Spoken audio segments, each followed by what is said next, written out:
Hello everybody, thanks for watching this video. So what is a pomade jar, you ask? This is the original. This is what I wanted for myself.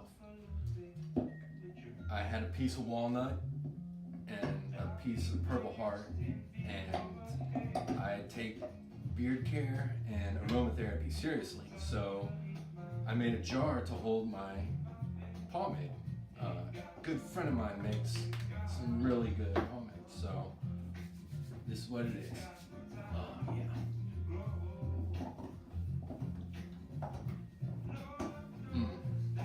This feels good.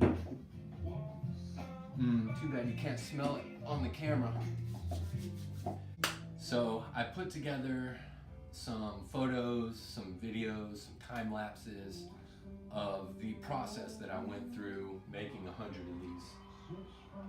Before I actually made the first one, and after I made the first one, and before I made the first of the 100, I kind of wrote a process plan, came up with the general idea of how I'm gonna do it and all that stuff, like you would another typical production job. And none of it really worked like I thought. It was exciting and fun. And now that it's over, oh, I'm so glad. So, let's smell this. Starting with this gorgeous piece of walnut, I'm gonna cut some pomade jars out. Here's my first step, getting them all down to the same height so I don't have to plane the entire top of that.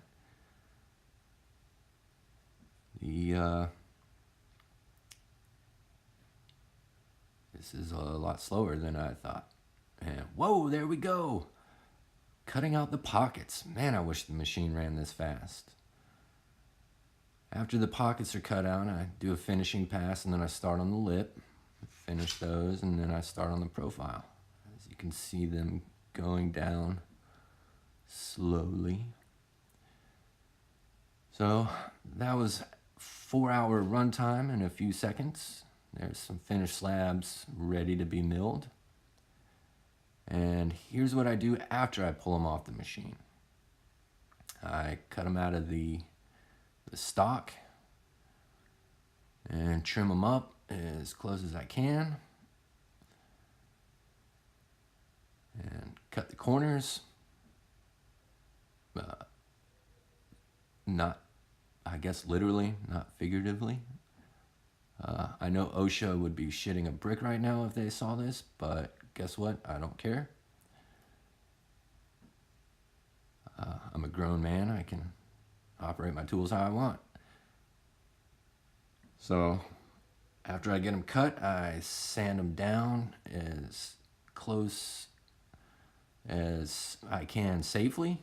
Then I put them on the router table and use a flush trim bit to get rid of all that excess material. The CNC doesn't have enough Z travel, that's up and down if you didn't know, to cut all the way through that slab or the full depth of the pocket. It would require a 2.5 inch end mill, and then the slab is 2 inches, and there's not enough travel to get up and over and then down in. And anyway, so there's a finished batch of jars in all their glory.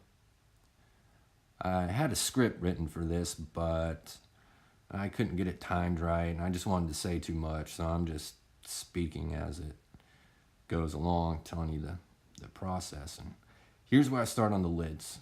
This is some pretty vibrant walnut. I love this material. It is a royal pain to work with, though. It's dense, it's hard, it's very unforgiving. But little trial and error, I figured it out. So the process for the lids is the same as the bottoms, except there isn't a lip on them. They just are a pretty snug press fit onto the bases. So that's some finished lids right there. And that was also about a 4-hour runtime, but I cut out more lids than I did on the jars. Same thing, cut them out of the stock on the table saw. Careful not to lose a finger. I almost did. That was my fault. I closed my eyes instead of wearing safety goggles because I was impatient. So here I am using the router bit to flush them all up. And unlike the bottoms, the lids have a secondary operation, which is this.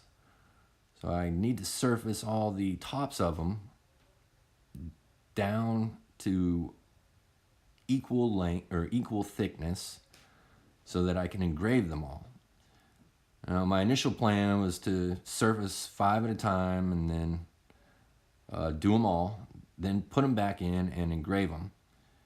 And this engraving process, you can see there's about 10 million up and down movements, and the machine would just lose track of itself. It's not a Haas machine. It's a maker machine, I guess. So I had to back up and punt and figure out a better way to do it so I can have more consistent results. And this is what I came up with. Do 2 at a time and incorporate a tool change. I don't have a tool changer or a tool probe, so figuring out how to get the tools the same height was a bit tricky, but using my imagination and the tools I had on hand, I scavenged some parts from some old router bits and used the collars from the router bits, there you can see them, on the end mill and that engraving bit to keep them the same height. It was tricky, but I got it. Now here is what I'm most proud of for this project, this fixture I made. This is how I sand round objects. Sanding a round object without screwing it up is a pretty tricky task. So I made this fixture. There's 2 rollers, some plungers. I can move the jar back and forth across the belt as the belt spins it. There's the finished product. Gorgeous. I love it. And there's a phone call. Wouldn't you know it? I'll just mute that. Sorry about that, but I'm not redoing this. Ooh, yeah. That was interesting. Luckily, I was prepared. Bandaged myself up. Kept my finger. And ooh, another one. I almost lost my thumb on that one. And I was prepared. And that's what happens when the machine loses its position. It wants to just plow into everything. There will be more videos to follow.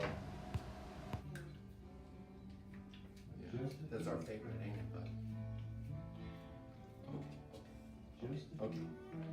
That's all you get. That's all you get.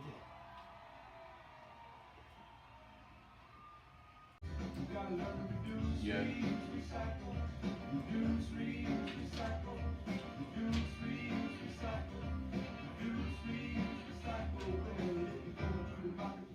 Behind the scenes.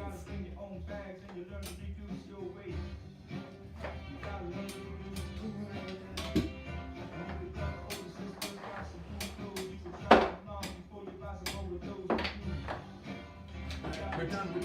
You're ruining it. We're done.